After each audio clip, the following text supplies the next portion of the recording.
दाराला सोडलं। त्याच्या मागे गौतम बुद्ध जितके महान तेवढी त्यांची पत्नी महान। आपल्याला माणसाचा त्याग दिसतो, बाईचा त्याग कधी दिसत नाही। बाई माय जितकी झटते कारण ती घरातल्या घरात झटते आणि तिचा त्याग कोणाला दिसत नाही। एखादं घर पुढे गेले, एखादं मुलांना मुलींना चांगले मार्क्स मिळाले, बापाला शाबासकी भेटले जाते, माय मात्र बिचारी घरातल्या घरात राहते। जेवढा माणूस मोठा त्यापेक्षाही जबाबदारीने सांगतो त्यापेक्षाही त्या घरातली स्त्री मोठी, त्या घरातली स्त्री मोठी, कारण तिने आपल्या संपूर्ण स्वप्नांचा चुराडा करत त्याच्यामध्ये लिनत्व पत्करलेलं असते आणि म्हणून तो माणूस मोठा होतो।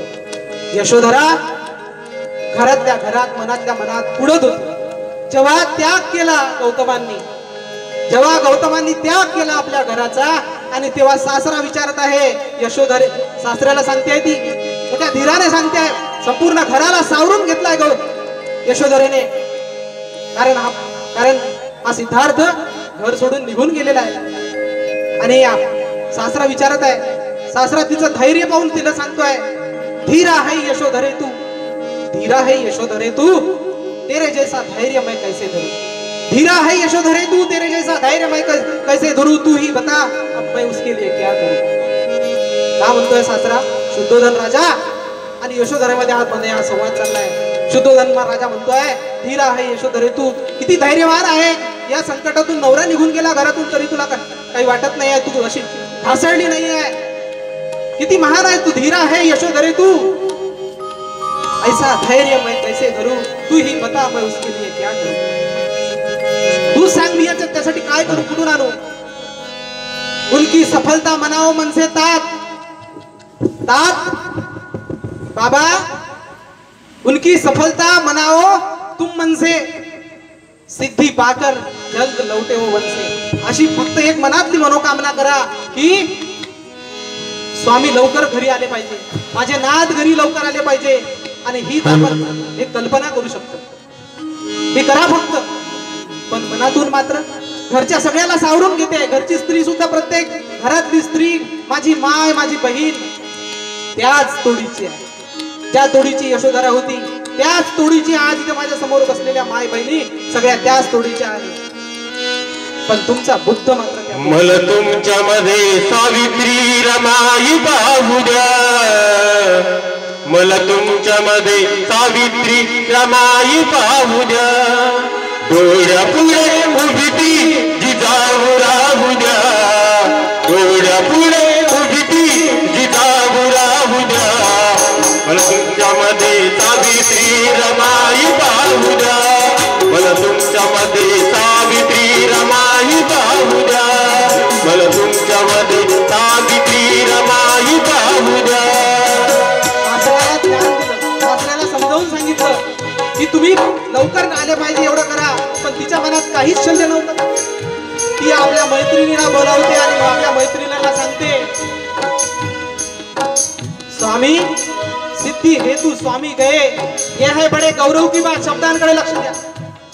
सिद्धि हेतु स्वामी गए, चल द्या, सिद्धि हेतु स्वामी गए, यह है बड़े गौरव की बात, पर चोरी चोरी गए यह बड़ा है।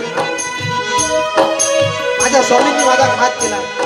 सिद्धि हेतु स्वामी गए, यह बड़ी गौरव की बात, पर चोरी चोरी गए यह बड़ा है घात। माझा घात करून गेले। सखी तू ही बता, त्या मैत्रिणीला ती सांगते यशोधरा, सखी तू ही बता, अगर वो मुझसे कहकर जाते तो क्या मुझे वो अपनी पथबाधा पाते, अगर वो मुझसे कह के जाते तो क्या वो अपनी पथबाधा पाते। तूच सांग मैत्रिणी, तर जर त्यांनी मला सांगितलं असतं, मला सांगून गेले असते तर का मला त्यांच्या रस्त्यातला रोडा, रस्त्यातला दगड मी त्यांच्या रस्त्यात आली असते। स्वामी नाथ तुम जाओ पर लौट आओगे, नाथ तुम जाओ पर लौट आओगे, बिना मेरे अपराध मुझे छोड़ कैसे पाओगे, बिना मेरे अपराध तुम छोड़ कैसे पाओगे। मनातल्या मनात कुढन आहे, कुढन मनातल्या मनात ती स्वतःच्या उद्विग्न अवस्थेमध्ये स्वतःला ती त्रास करून घेते आहे, पण घर सुद्धा गम सहती है, चुप रहती है, कैसी ये लाचारी है। चुप चुप रहना, सब कुछ सहना, इसका ही नाम तो नारी है। गम सहती है, चुप रहती है, ऐसी ये लाचारी है। गम सहती है, चुप रहती है, ऐसी ये लाचारी है। गम सहती है, चुप रहती है, ऐसी ये लाचारी है। सब कुछ सहना, कुछ नहीं कहना, उसका ही नाम तो नारी है। गम सहती है, चुप रहती है, ऐसी ये लाचारी है। संपूर्ण भाग एकदा घरातला बाप आत्महत्या करू शकतो, घरातला बाप आत्महत्या करू शकतो, पण मुलांची माय कधी आत्महत्या करत नाही. पाहिलं उदाहरण तुम्ही कधी? हात वर करा एखाद्याने उदाहरण पाहिलं म्हणून की एखाद्या स्त्रीने आपले मुलं बाळ सोडून कधी आत्महत्या केली नाही, कधीच करत नाही. म्हणून जेव्हा जेव्हा बुद्धांसमोर गौतमांसमोर नतमस्तक व्हाल, त्या आधी यशोधरे समोर सुद्धा नतमस्तक व्हाल. कारण स्त्रीचा त्याग, माझ्या रमाईने काय त्याग केला माहिती? 100 रुपये गौऱ्या थापून चरितार्थ चालवून जी 100 रुपये आपल्या पतीला, आपल्या नवऱ्याला इंग्लंड अमेरिकेमध्ये पाठवणारी एक महामाता माता रमाई काय त्याग केला. माता रमाई आपल्या नवऱ्याला पत्रात लिहिते, कितीही दुःख झाले तरी स्वामी, तरी साहेब, मी सक्षम आहे सहन करायला. पत्रात लिहते रमा, माझी चिंता न करता शिका. पत्रात लिहते रमा, माझी चिंता न करता शिका. पिया लेकरान सांभाळते, मी साहेब स्वतःला जपा, मी साहेब स्वतःला जपा. आपल्या नवऱ्याला इंग्लंड मध्ये शिकत असताना नवरा सुद्धा तेवढा चरित्रवान, तेवढा निष्कलंक असावा लागतो. उपाशी कधी मी श्रीपाद खाईन, पण उपाशी कधी मी श्रीपाद खाईन, पण तुमची राम तुमच्या पाठीशी राहीन, तुमची राम तुमच्या पाठीशी राहीन. साहेब, कितीही दुःख येऊ द्या हो, बाबासाहेब नसताना 3-4 मुलं मेले आणि त्यांचा अंतविधी माझ्या माय रमाईने केला. बाबासाहेबांना माहित नव्हतं आपली मुलं तिकडे मरत आहे आणि त्या मुलांच्या मरण्याचं दुःख काळजामध्ये झेलून माझी रमा 100 रुपये मला पाठवत. काय मूल्य असेल त्या 100 रुपये माहित आहे तुम्हाला? काय मूल्य असेल त्या 100 रुपयाचं? किती उपकार या मानव जातीवर या रमाईच्या. उपाशी कधी मी श्रीपाद खाईन, पण तुमची राम तुमच्या पाठीशी राहीन. करू नका हो परवा, सांभाळीत मी सर्वा. करू नका हो परवा, सांभाळीत मी सर्वा. तुमची रामूही बोलते स्वतः, तुम्ही तब्येतीकडे लक्ष द्या. बळ येईल तुमच्या तपा, मी आले करा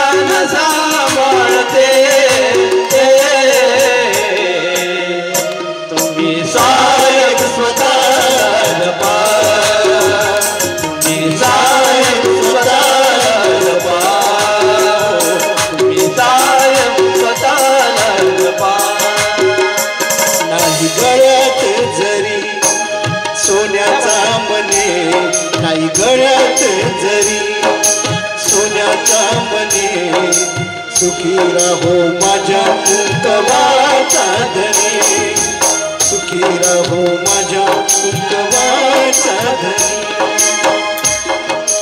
काय शेवटचं वाक्य येईल तुमच्या तपा कोण म्हणते एक बायको आपल्या नवऱ्याला म्हणते येईल तुमच्या तपा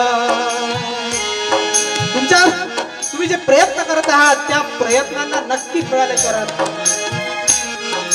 येईल तुमच्या तपा मी आले करा नसाबाते हो तुम्ही साहेब स्वतःला जपा हो साहेब स्वतःला जपा साहेब स्वतःला जपा साहेब तुम्ही स्वतःला जपा नाहीतर एका गावामध्ये एक पॉलिसीवाला गेला LIC होल्डर LIC पॉलिसी काढणारा आणि तो म्हणे साहेब तुमची पॉलिसी काढावं म्हणे त्याची बायको अंदरून आवाज देते मागच्या वर्षीच तर याची पॉलिसी काढली म्हणे तुम्ही आणि म्हणत होते म्हणे हे मेला गेलं तर 10 लाख भेटते पण त्याचेच तर काही भेटले नाही म्हणे अजून पॉलिसीवाल्याला म्हणताय बाई घरातली बायको म्हणताय की मागच्या वर्षीच पॉलिसी काढली अजून हे मेलच तर नाही आणि आता काय पॉलिसी कर म्हणता हे काही मरत नाही जाऊ द्या काही पॉलिसी काढत बायकोचा दर्जा माणसाचा बाईचा दर्जा माणसाचा दर्जा एकमेकांच्या प्रेमावर एकमेकांच्या जिव्हाळ्यावर एकमेकांच्या नात्यावर आणि एक स्त्री मोठी टिकली लावायची नवरा बायकोचं नातं कसं असतं मोठी टिकली लावायची एकदा ती ऑफिस मध्ये गेली तिची टिकली थोडीशी लहान झाली होती आणि रोज पाहणारे लोक थोडस लक्षात येते की मॅडम म्हणे तुम्ही काल मोठी टिकली लावून आली होती आज कोण लहान टिकली नाही म्हणे ते आमच्या घरचं म्हणे दवाखान्यात भरती गेलो आमच्या घरच्याला दवाखान्यात भरती केलं म्हणे बरं पुन्हा 5-6 दिवसांनी गेली त्याच्यापेक्षा थोडं टिकलीचा आकार कमी झाला होता आज मॅडम कालच्या पेक्षा टिकली लहान झाली म्हणे तुमची काऊन म्हणे नाही म्हणे ते ICU मध्ये गेलं म्हणे ICU मध्ये गेलं म्हणे ते आणि त्याच्यानंतर 15 दिवसांनी आली पहिल्यासारखीच मोठी टिकली लावून मॅडम झालं वाटते म्हणे दुरुस्त हे तर गव्हाच गेलं हे दुसरं बाई म्हणे दुसरी टिकली हे नवरा बायको उपाशी कधी मी श्रीपाद खाईन पण तुमची राम तुमच्या पाठीशी राहील तुमची राम तुमच्या पाठीशी राहील करू नका हो परवा सांभाळते मी सर्व करू नका हो परवा सांभाळते मी सर्व काही परवा करू नका साहेब सक्षम आहे नवरा तिकडे काय शिक्षण घेता माहित आहे भारत वर्षात कोणी हिंमत केली नाही आजपर्यंत सुरुवातीला इंग्लंड मध्ये गेले 3 वर्षाच्या बॉन्डवर गेले आणि ते उपकार त्या बडोद्याच्या सयाजीराव गायकवाडाचेही विसरता येत नाही 3 वर्षाची स्कॉलरशिप दिली आणि तिकडे शिक्षण घेताय 3 वर्षामध्ये MA इकॉनॉमिक्स प्लस PhD शक्य आहे कोणाला बरं तिथून 2.5 वर्षात ते पूर्ण झालं 5-6 महिने राहिले आणि 5-6 महिने राहिले म्हणून अमेरिकेमधून इंग्लंडमध्ये जाऊन तिथे विचार करताय मला MSc करायची MSc आणि DSc 7 वर्षाचा अभ्यासक्रम तिथे सुद्धा फॉर्म भरला बारेट लॉ ज्याला आपण LLB म्हणतो त्याही पेक्षा मोठ्या दर्जाचं ते शिक्षण होतं बारेट लॉ साठी सुद्धा फॉर्म भरला पण उरले होते 4-5 महिने शिक्षण काही पूर्ण झालं नाही परत यावं लागलं इकडे नोकरी केली भारतामध्ये येऊन 4 वर्षानंतर नोकरी केली भारतामध्ये येऊन काय नोकऱ्या केल्या माहित आहे शेअर मार्केटचं सजेशन देणारी कंपनी सुद्धा उघडली बाबासाहेबांनी माहित आहे कोणाला शेअर मार्केटचं ज्ञान पुरवणारी कंपनी सुद्धा बाबासाहेबांनी उघडली होती विधी अर्थशास्त्र या विषयाचे प्राध्यापक म्हणून सुद्धा काम करतात पण हे काम कशासाठी केलं काम केलं. मला माझ्या रंजल्या गांजल्या दीन दुबळ्या शोषित पीडित अज्ञानी अंधश्रद्ध लोकांसाठी मरायचं आहे. लई बळ आलं, लई बळ आलं माझ्या दुबळ पोरात, लई बळ आलं माझ्या दुबळ पोरात. बाबासाहेबांमुळे तुझ्यानी माझ्या घरात, बाबासाहेबांमुळे तुझ्यानी माझ्या घरात. लई बळ आलं माझ्या दुबळ पोरात, बाबासाहेबांमुळे तुझ्यानी माझ्या घरात, बाबासाहेबांमुळे तुझ्यानी माझ्या घरात. गुरु उरणारा पोरगा माझा साहेब झाला, तहसीलीतला मोठा आता नायब झाला. त्याचा दरार सरकारी नोकरात, बाबासाहेबांमुळे तुझ्यानी माझ्या घरात, बाबासाहेबांमुळे तुझ्यानी माझ्या घरात. MSc आणि DSc ही पदवी अमेरिकेतून घेतली. PhD झाली, MA झालं, PhD झाली, MSc DSc झालं, बार्याट लॉ झालं. अजून काय शिल्लक आहे? डिलीट सुद्धा त्या युनिव्हर्सिटीने नंतर पाठवून द्यावं लागलं, गौरव करावा लागला की बाबासाहेबांसारखा माणूस आमच्या विद्यापीठातून झालेला आहे आणि त्याचा गौरव म्हणून आमच्या विद्यापीठाचा तो गौरव आहे म्हणून डिलीट सुद्धा त्यांना द्यावं लागलं. 4दा डॉक्टरेट झालेला हा भारतीय होता. बाबासाहेब 4दा डॉक्टरेट झाले आणि म्हणून त्यांच्यासाठी, त्यांच्या शिक्षणासाठी माझी रमाई इकडे खपते आहे. काय खपते आहे? घरामध्ये संयुक्त कुटुंब आणि त्याच्यातही गौऱ्या थापत आहे, शेण जमा करत आहे, शेण जळून गौऱ्या थापून त्या गौऱ्या विकत आहे आणि त्याच्यातून 100 रुपये काढते आहे आणि 100 रुपये वाचवून आपल्या नवऱ्याला विसरते. उपाशी कधी मी शिळी भात खाईन पण तुमची राम तुमच्या पाठीशी राहील, तुमची राम तुमच्या पाठीशी राहील. करू नका हो परवा सांभाळीत मी सर्वा, करू नका हो परवा सांभाळीत मी सर्वा. तुमची रामोही रामोही बोलते स्वतः. आपल्या बायकोनं दिलेली ताकद होती आणि म्हणून ही महामानव आपल्यासाठी, तुमच्या आमच्यासाठी जगू शकली. आज जाताना एकच संदेश. किती वेळ चालू जाता कार्यक्रम? कारण पोलीस डिपार्टमेंटचे लोक बसलेले आहे आणि 11 वाजत आहे.